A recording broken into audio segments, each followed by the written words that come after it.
ప్రభునందు మాకు అత్యంత ప్రియులైన దేవుని బిడ్డలైన మీ అందరికీ ఈ ఉదయకాల సమయంలో మన ప్రభువైన యేసుక్రీస్తు ప్రభువారి ఘనమైన నామములో శుభములు వందనములు మీ అందరికీ కూడా ప్రకటిస్తూ ఉన్నాం.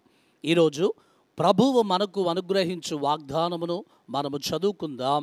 పరిశుద్ధ లేఖనములో నుండి ఆదికాండము 26వ అధ్యాయము 12వ వచనమును మనము చదువుకుందాం. ఇస్సాకు ఆ దేశమందున్న వాడై విత్తనము వేసి ఆ సంవత్సరము 100 ఫలము పొందెను.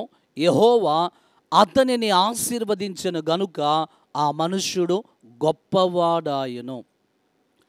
అబ్రహాము కుమారుడైనటువంటి ఇస్సాకు గెరారు అనేటువంటి ప్రాంతంలో నివసిస్తూ ఉన్నాడు. ఆ సమయంలో ఆ ప్రాంతంలో భయంకరమైనటువంటి కరువు వచ్చింది. ఎక్కడ కూడా ధాన్యము దొరకట్లేదు, ఆహారము తినటానికి చాలా ఇబ్బందిగా ఉండిపోయింది. అలాంటి భయంకరమైనటువంటి కరువు ఆ దేశంలో ఉన్నప్పుడు ఇస్సాకు అనుకుంటున్నాడు కదా, ఈ ప్రాంతంలో కరువు ఉంది కాబట్టి ఐగుప్తు దేశానికి వెళితే అక్కడ ఆహారము దొరుకుతుంది, నేను సౌఖ్యముగా క్షేమముగా ఉండగలను అని అనుకుంటూ ఉన్న సందర్భంలో ప్రభువు ఇస్సాకుతో మాట్లాడుతూ అంటాడు కదా, ఇస్సాకు ఇక్కడ కరువు వచ్చిందని నీవు ఐగుప్తు దేశమునకు వెళ్ళాలి అని అనుకుంటున్నావు, కానీ నీవు ఐగుప్తు దేశానికి వెళ్ళొద్దు, ఇక్కడే ఉండు అని అన్నా. సరే, దేవుని మాటకు లోబడి ఇస్సాకు ఆ గెరారు అనేటువంటి ప్రాంతంలోనే నివాసం ఉంటూ ఉన్నా.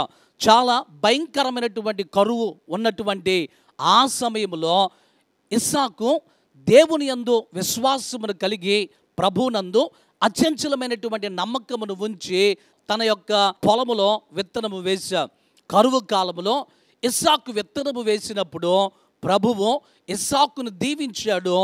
ఎంతగా ప్రభువారు ఇస్సాకును ఆశీర్వదించాడు అనంటే, ఆ కరువు కాలంలో ఇస్సాకు విత్తనము వేసినప్పుడు 100 ఆ పంటను ఫలించేటట్లుగా ప్రభువారు చేసి, ఆ రీతిగా దేవుడు ఇస్సాకును ఒక శ్రేష్టమైనటువంటి విధానంలో ప్రభువారు ఆశీర్వదించారు. అలా ఇస్సాకును ప్రభువారు ఆశీర్వదించిన తర్వాత అతడు ఆ దేశంలో గొప్పవాడైపోయినట్లుగా పరిశుద్ధ లేఖనము మనకు తెలియజేస్తూ ఉంది. ఈ రోజున నీవు కూడా ఒక గొప్ప వ్యక్తిగా ఉండాలి అని, ఒక ప్రత్యేకమైనటువంటి హోదా కలిగిన వ్యక్తిగా ఉండాలి అని, ఒక ఉన్నతమైన స్థానంలో నీవు ఉండాలి అని, ఒక హెచ్చైనటువంటి స్థానంలో ఉండాలి అని నీవు కోరుకుంటూ ఉన్నావా? అలాగైతే నీ కోరికలను, నీ ఆశలన్నిటినీ కూడా ప్రభువారు నెరవేర్చేటువంటి దేవుడు. కారణం ఏంటంటే, దేవుని లేఖనము తెలియజేస్తూ ఉంది కదా, నిశ్చయముగా నీ ముందు గతి రానే వచ్చును, నీ ఆశ భంగము కానేరదు అని ప్రభు యొక్క లేఖనము తెలియజేస్తూ ఉంది. కనుక ప్రభువారు నిన్ను ఒక గొప్ప వ్యక్తిగా నిశ్చయముగా ఆయన చేసేటువంటి దేవుడై ఉన్నా. నేను కష్టపడతా ఉన్నాను, ప్రయాసపడతా ఉన్నాను, నేను ఒక ఉన్నతమైన స్థానంలో ఒక గొప్ప వ్యక్తిగా ఉండాలి అని అనుకుంటున్నాను, కానీ నేను గొప్ప వ్యక్తిగా ఉండలేకపోతున్నాను అని ఒకవేళ నీవు ఆలోచన చేస్తూ కృంగిపోతూ నిరాశలో ఉంటే, ప్రభువారు నీతో మాట్లాడుతూ ఉన్నాడు. నీవు గొప్ప వ్యక్తిగా ఉండాలి అనేటువంటి నీ ఆశను ప్రభువారు గమనిస్తూ ఉన్నాడు.